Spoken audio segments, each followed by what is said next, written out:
ସେତେବେଳେ ତାଙ୍କ ବାପା ଅଫିସରୁ ଘରକୁ ଫେରିଲେ।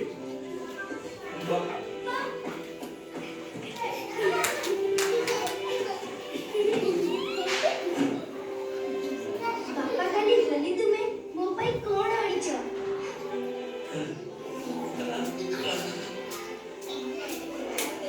ଦେଖୁନୁ ତୋ ପାଇଁ କେତେ ପ୍ରକାରର ରଙ୍ଗ ଆଣିଛି।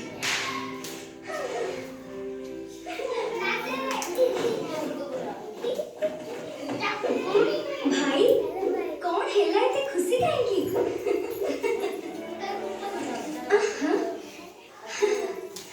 ଏତେ ସବୁ ମିଠା ଓ ଫଳ। ଆସନ୍ତାକାଲି ଆମେ ମଜାରେ ହୋଲି ଖେଳିବା। ସାଙ୍ଗମାନେ କାଲି ଆମ ଘରକୁ ଆସିବ। ହଁ ଆମେ ସବୁ ଯିବୁ। ଦିଦି ଖୁସିରେ ହୋଲି ପାଇଁ ପ୍ରସ୍ତୁତ ହେଲେ। ହୋଲି ଦିନ ସାଙ୍ଗମାନେ ରଙ୍ଗ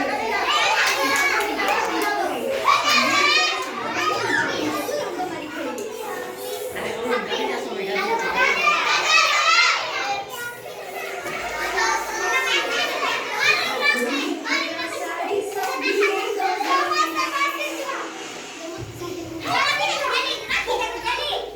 ମା ପୁରୀ ତରକାରୀ ଲଡୁଆ ମିଠା ଓ ପିଜୁଳି ଖାଇବାକୁ ଦେଲେ। ସାଙ୍ଗମାନେ ଖୁସିରେ ଖାଇସାରି ଘରକୁ